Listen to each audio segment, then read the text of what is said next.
Did you know that nearly 30% of all small business owners actually face tax penalties each year? Why?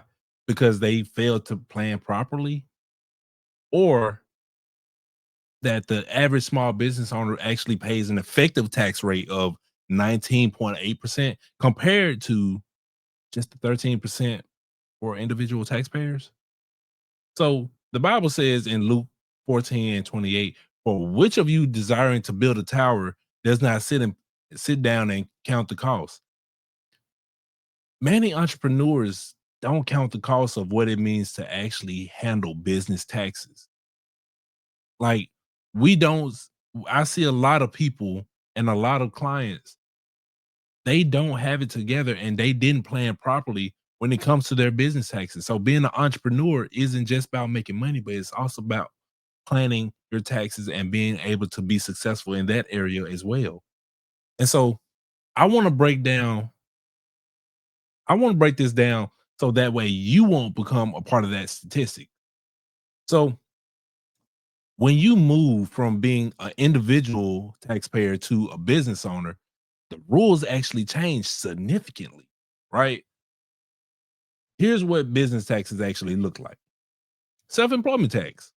So, as a business owner, as you have business taxes, you're actually responsible for both the employer taxes and the employee portions of Social Security and Medicare taxes. So, 15.3% of your actual net income. So, an example would be if your business earned $50,000, you'll owe roughly about $7,650 in self-employment tax. That's in addition to income tax. So when you are making your revenue, you should make it a plan to save this money, right? You should take that money off top so that way you won't be burdened with that tax bill at the end of the year, right? So number 2 would be quarterly taxes or quarterly tax payments.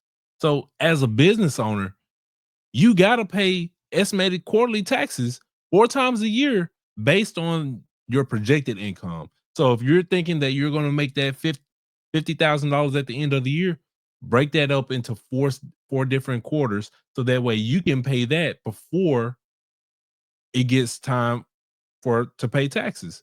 Because missing these payments actually leads to more penalties, which why that effective tax rate isn't 15.3%.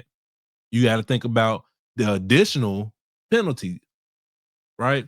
So number 3 would be deductions and credits. Ordinary and necessary expenses. This is literally how you deduct all your business expenses. So deducting things like your marketing and your equipment, your software and your education, right? It has to be ordinary and necessary expenses, not personal expenses, not things that you like to do, but ordinary and necessary expenses for your actual business. So it wouldn't look right for you to actually have a sports car when the only thing that you do, you have a work from home business that you don't have to leave the house for. That's not ordinary nor necessary for your actual business. All right. So home office deduction, that means you can deduct a portion of your rent, your utilities, and your internet if you use a part of your house exclusively for business. So if you have this house or this room right here, for example, you can write off a portion of your room, your rent for the actual. You can write off your rent for this actual room. I got tongue tied. um, your vehicle expenses.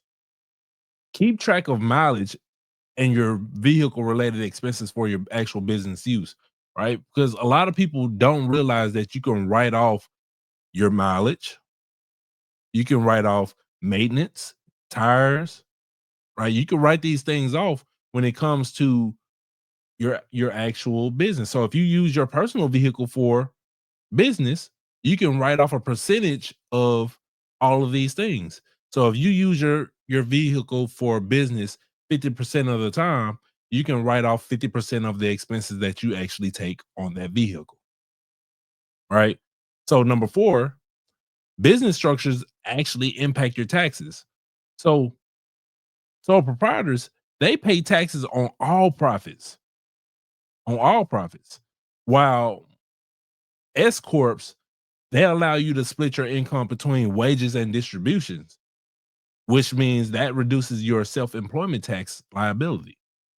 So that means you don't necessarily the business pays for the Medicare and the Social Security while you pay, well, you'll get your taxes actually taken out of your actual W-2. So with the S corp, you actually get a W-2 from your business. And so the tax code isn't just a burden, it's literally a guide to keeping more money in your pocket. And a lot of people don't understand that, right? So as a business owner, you have the advantage when it comes to taxes because you can actually use it to keep more money in your pockets using deductions and credits.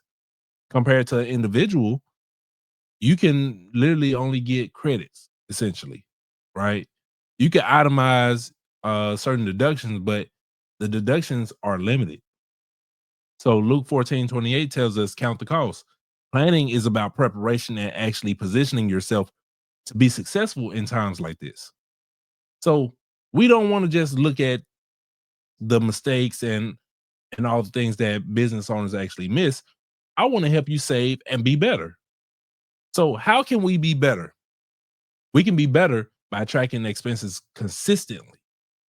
So this means by getting a bookkeeper or using a tool like QuickBooks or spreadsheets or whatever software you want to use to actually log your everyday expenses for your business. So you don't want to wait until tax season to get all of your expenses together. You want to make sure that you're doing it year round so that way it won't be such a burden at the end of the year. Number two would be setting up quarterly payment or quarterly tax reminders so that way you could be penalty free at the end of the year. So this means calculate and save for quarterly payments to avoid penalties. So that means allocating adult boy, I be messing up words. This means allocating 20 to 30% of your income to cover your taxes. So when it comes to quarterly taxes, you want to make sure that you save 20 to 30% so that way each quarter you can pay those to your estimated taxes and that's less money that you'll have to pay at the end of the year. And so that leads me to number 3. Choose the right business structure. So if you're making over $50,000 a year in your business, you should consider forming an S corp. So that way you can save on self-employment taxes.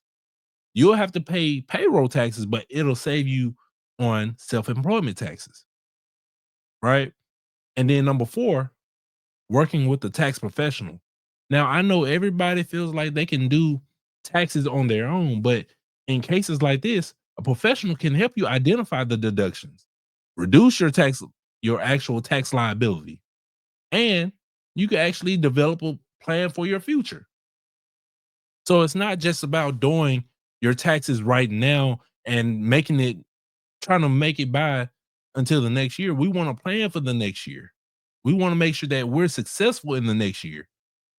And so we don't want to wait until the last minute to figure out all of these deductions and all of these credits and the tracking of expenses. So if you're interested, visit my website, thekingdomdynasty.com, so that way you can get help with your tax preparation and your bookkeeping.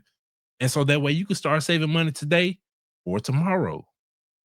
So business taxes, it's not just about numbers. It's about stewardship, right? Everything is grounded in biblical principles. So in this one, God has given you the ability to generate wealth. So let's make sure that you actually honor him with the wisdom and the preparation so that way you can maximize the blessings that he's already entrusted to you. Because if you're in your business and you're already in the process of generating wealth, guess what? We want to make sure that we steward all of this properly. So I hope this video helped you. I hope it blessed you. And so if you found anything from this video, make sure you like, comment, subscribe, and let me know in the comments what you actually got from this, because I love to hear it. And so until the next video, I'll see you guys in the next one. Peace.